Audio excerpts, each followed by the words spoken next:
Բարև ժողովուրդ, կուզեմ այսօր անդրադառնամ Ռոբերտ Քոչարյանի երկու արտահայտություններին եւ իրարամեր ազնվորության մասին խոսանք։ То есть մեծ դեպքում հասկացող բանիմաց մարդ, մյուս դեպքում անկարագետ եւ ոչ մի բանի չհասկացող մարդ։ Առաջ դեպքը ինչն է, առաջ դեպքն է որ Ռոբերտ Քոչարյանը իր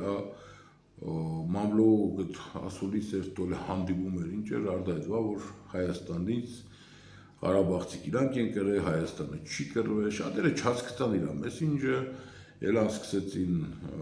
կրվել հետո որ հայերը կրվել են, հայերս պես, հայերս ոչ մեկ չի ուրանում որ Հայաստանը կրվել է, առաջի, երկրորդ պատերազմին, ոչ մեկ չի կարող ասել որ Ղարաբաղը կարող էր առանց Հայաստանի օգնության չէր պատերազմ կրել։ Ուղղակի Ռոբերտ Քոչարյանի այդ արտահայտությունն եղավ նրա համար, որ ցույց տալ, քանի որ Հայաստանը աշխարհին, ամբողջ աշխարհին գիտեն, մենք Ղարաբաղի պատերազմի հետ կապ չենք ունեցել, մենք չենք գրավել Ադրբեջանի հողերը, մենք չենք իրանց սպանել, մենք չենք կռվել իրանց հետ։ Այս փոքր մեսենջը կուզեր բայր, որ մենք չենք կռվել, բայց Ռոբերտ Քոչարյանը չի որ ինքնական չկա իրան այսօր աշխարհը չի լսե ու չի տեսնի, որովհետև ինքը անցած էտապ է։ Ու Նիկոլ Փաշինյանի ամենամեծ մեղավորություններից ընկել որ մինչև հիմա հարց չտվավ իրան թե ինչ պարտքեր կուտակվե, որի համար գույք զիջեց։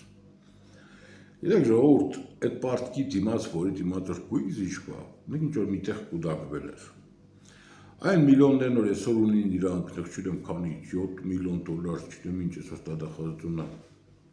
բանկերով դար գրավեին, սրանք սա կուտակված են այդ պարտքի դիմաց։ Ինչ որ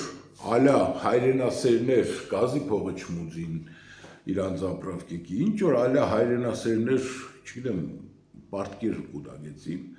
եւ սրա դիմաց մեր ժողովրդի ունեցած հարստությունը տվեցին Ռուսաստանին։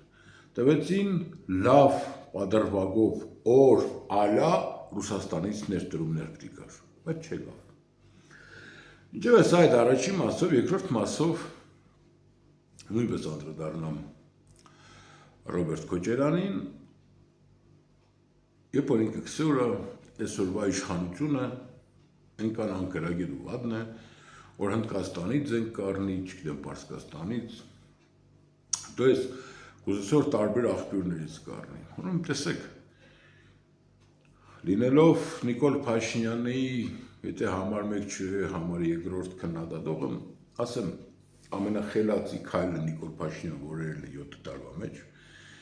դա է զենքի գնումներն է տարբեր պետություններից։ Նախ տեսեք, Ադրբեջանն այսօր երբևիցե Հայաստանի վրա չի կարող հարձակվել եւ չի էլ հարձակվել, ինչի, որովհետեւ ունի հնդկական ռակետներ, որի տեխնիկական խարակտերիստիկան Ադրբեջանը չունի այսօր, որը փորձեց Ադրբեջանն առնել, բայց չծախեցին իրան։ Գիտեք, այն ժամանակ, երբ որ Ռոբերտ Քոչարյանը, Սերժ Սարգսյանը զենք կառնեն Ռուսաստանից, նույն զենքից կառներ Ադրբեջանը։ Եվ Ադրբեջանն հստակ գիտեր, մենք իշքան զենք ունենք, որից իշքան ունենք առած։ Այս խնդիրն է, որ լուծեց Նիկոլ Փաշինյանը։ Այն ժամանակ այս խնդիրը լուծել էր Ադրբեջանը։ Մենք կառնենք Ռուսաստանից, ինքը կառներ Ռուսաստանից, մենք գիտենք ինքին զենք ուներ, ինքը գիտել մենք ինչ զենք ունենք, բայց ինքը եղավ ավելի խելացի եւ սկսեց Թուրքիայից, Իսրայելից տարբեր պետություններ զենքեր առնել, որոնց մասին մենք չգիտեինք։ Հետո Ռոբերտ Քոչարյանը արտահայտություն կերնա, որ մենք պատերազմ կրվել ենք բայրակթարներին, տեսեք բանը Ուկրաինան 60-ական թվերի զենքով ինչ բայրակթարների դեմքը պայքար է։ Տեսեք,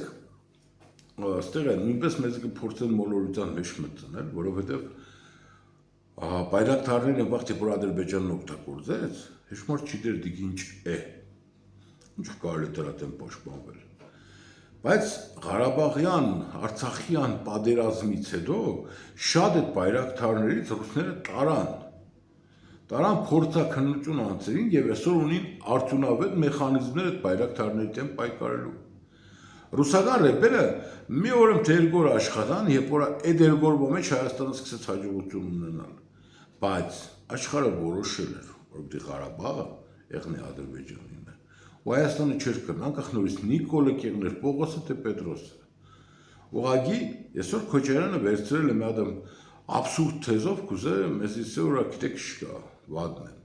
Չէ, ես կարող եմ ասեմ ինչ եմ վադը։ Վադ են մարզբեդներով, վադ են չգիտեմ, հազարատ մի ուրիշ պատճառ կա, որոնց մասին կխոսամ։ Բայց այն զենքի կանման պարագայում շատ ճիշտ են։ Ու ես դրա համար ասում եմ, որ գովելի է այն փաստը, որ այսօր Հայաստանը տարբեր պետություններից են կառնի, որոնց մասին Ադրբեջանը կամ Թուրքիան անգամ գաղափար չունեն։